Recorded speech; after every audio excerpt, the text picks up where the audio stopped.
Hey, what's up guys? Mint-City here back again with another video, and today I am bringing you a Marvel Snap video since I am hopelessly addicted to this game.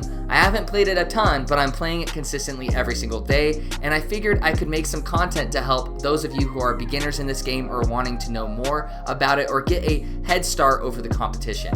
So today I have a beginner deck that I have created myself. I'm sure other creators have created something very similar to it, but this has performed extremely well for me. Now I made this and started using it middle silver, and I have blown through to middle of gold, and I've dropped a little bit since then testing out another deck that maybe will be in a future video. But this has basically an 85 to 90% win rate so far for me personally, which is absolutely insane. So I want to share it with you guys, and I'm going to post the deck code in the description of the video for you all so that you can see if you have all the cards for it, and I'll explain what's integral for the deck, because obviously in Marvel Snap everyone's collection is different, so maybe you're missing a few of these cards, but you get a lot of these cards, if not all of them. It's actually all of them are in card pool 1, so you will be able to run this very early on and you will be destroying competition. So I call this deck ones.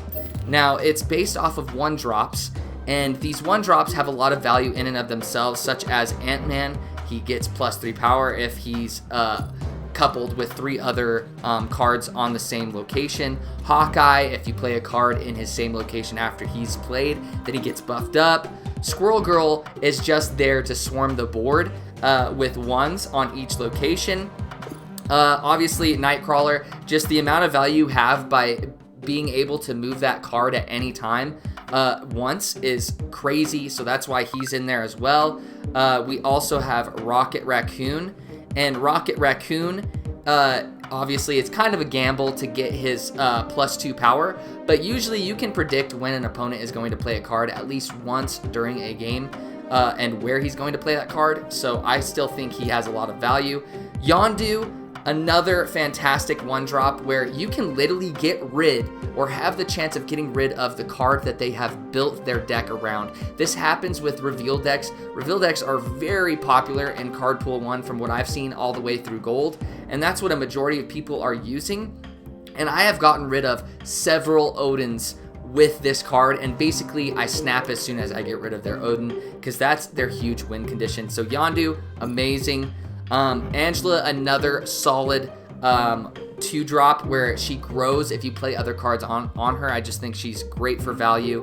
And then we have Mr. Fantastic, because he can buff multiple zones and you just place him in the middle, so he's already buffing those zones. And then Captain America to buff the already buffed 1-drops.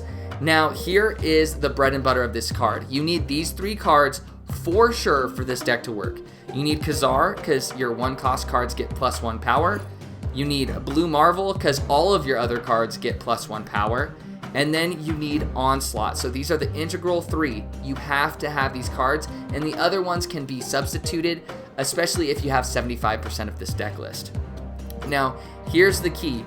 So with these 1-drops, you want to swarm the board with these 1-drops and try to buff them up as much as possible. And then on turn 4, 5, and 6, a perfect scenario would be playing Ka-Zar, and so you play him, buff up your 1s, then afterwards you play Blue Marvel and buff those up even further, and then on turn 6 or your last turn you play Onslaught on both of these cards, so on both of Ka-Zar and Blue Marvel, or at least one of them. So there's multiple ways you can win, and even if Ka-Zar or Blue Marvel gets taken out somehow, you can still play your Onslaught on one or the other, and it's going to buff your 1-drops even further. And that's basically it. It sounds pretty simple, but this is really diverse with its win conditions. There's a lot of different ways you can win, and I find about 1/4 of the time whenever I do win, I'm winning all 3 locations, which actually surprises me. So this deck is super aggressive, and it feels really good, and it plays really well against reveal decks so far and ongoing decks. I haven't faced too much outside of that realm, and that's why I have a 90% win rate or an 85% win rate with this deck, but I think you guys are going to love it. Now let's get into some games so you can see how it's played, and I'll explain my thought process as the game is going so that you guys can kind of learn how to play this deck. But it's very simple to learn, and I think you guys will catch on super fast and you'll have a lot of fun with it. All right, we are on to the first match. Now, this played out pretty normal for this deck, so this will be a great example match for you guys to watch and kind of get a feel for this deck overall.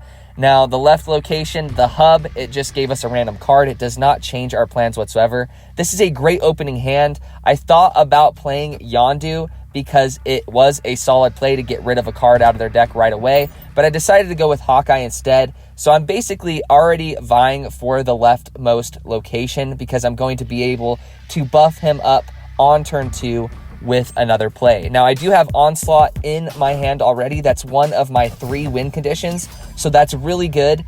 And hopefully I draw more win conditions as it goes, which I did with Blue Marvel. We play Yondu now to buff up Hawkeye and get rid of a card in their deck. And then I'm going to kind of spread out my power with Nightcrawler and kind of feel out and kind of test where he is going to contest and which location, which he does. He plays a Nightcrawler on the middle as well, but it gets moved over by Iron Fist. Now, there we go. We got the buff action, and we get rid of a Wolverine. It's not that great of a card to get rid of, but oh well. And now the third location reveals. We draw a 1-cost card from the deck, which is actually really beneficial for us and this deck. Now I'm going to play Squirrel Girl to get my power kind of spread out with my 1-cost cards a little bit more. So once she procs, and now I have to predict with Raccoon where they're going to play. It's probably one of 2, the second or third location, and so it's kind of a 50-50 shot. And I decide to just go with one of them, which is the third location. And unfortunately, he moves Nightcrawler there instead of playing a card, so I don't get that proc, but Squirrel Girl does proc and go to all of the locations. So it does look like he has like a move/destroy deck going on, and so I kind of know what he's about. I'm checking out what Sandman does. I probably should have checked it out earlier, but I'm going to play Captain America just to buff up one of the locations. And I'm going with the leftmost location. That way he buffs up the squirrel, buffs up all of those 1-drops. So we have a strong push on the left side. And then the second and third location, anyone could go. And he has a Blue Marvel as well, which is interesting. I'm going to play my Blue Marvel as well. It is time. It is turn 5. So we do have 2 of our 3 win conditions. And then I'm going to play Onslaught on top of Blue Marvel. And so I just had to decide which location I'm really going to go for with Blue Marvel's and Onslaught's power. So leftmost location is really buffed up now, and we have the Onslaught play ready to go. I did snap. So now we're playing for 8. The Onslaught on top of Blue Marvel. And I'm feeling really confident at this point because he's going so heavily for the middle location when he shouldn't, because he's basically got it locked down. And we absolutely obliterate him. Even though he does play an Onslaught on top of 2 Blue Marvel, we still end up winning because he didn't spread. Now on to the second match. All right, now we are on to the second match. Now this one ended up being pretty close and it was really fun. Now the leftmost location reveals. Now it's Hellfire Club. Cards that cost 1 can't be played here, so that kind of cramps our style a little bit, which really sucks. So I'm already going for the second location instead. So we're probably going to have to lock down second and third locations. And if we do get the first location, that is a benefit. Now after turn 3, we add a random card there. We're going to spread Ant-Man to the third location like I said, because we can't go for that first location unless we have Squirrel Girl who procs or we move Nightcrawler over. Now, we do have 2 of our 3 win conditions, so I'm already feeling pretty confident aside from that leftmost location. And so I'm kind of deciding whether I should play Captain America or Yondu next. And I'm thinking Captain America so that we can stack on the rightmost side so that we can get that +3 for the other locations and maybe win that leftmost location as well, or at least make him think that we could. So there we go. We have 3 on each other location, and we're winning with 8 on the rightmost location, which is awesome. Now he gets a Maximus, which kind of screws him over, to be honest. We get 2 more cards, and we get Vision, which is absolutely awesome. I've never seen Vision before, and he seems super great. Very, very diverse. You can move him around all the time. Now we have three of our three win conditions. So now I'm feeling super confident, and I honestly probably should have snapped here, but I still felt like I wanted to be careful and see what else he has. So he's already fully stacked in the middle location, which I'm feeling really confident about now, because he can't really buff up as much when you have a full location.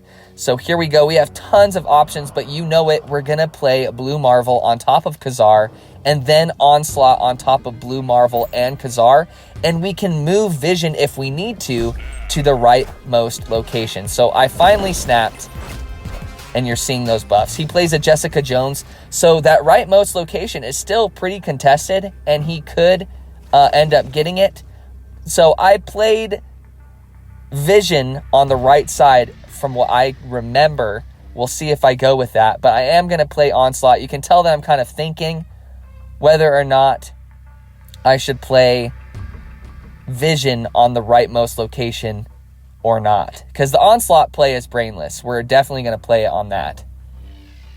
Doing the math, making sure that I can still win the middle location even if he buffed up his middle cards with some sort of card. Still debating. Sometimes you have this happen. So I end up moving Vision to the right location anyways, and then I'm going to play Onslaught on the middle location, because Onslaught still has 7 power. He's pretty nuts. So his ability is great, but then putting 7 power on a location is insane too.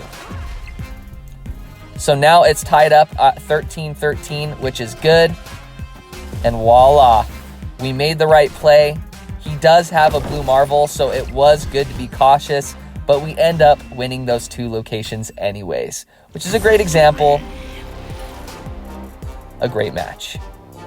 Alright guys, I hope this beginner deck focused around 1-drops really helps you out. I've continued to play it since recording this, and I am far into Platinum now, and it still has an 80 to 85% win rate, which is amazing. So it seems like it's very viable into the higher ranks, because I still feel very confident facing a lot of different decks. Don't forget to leave a like, pop a sub, and comment. It really helps out small channels like mine.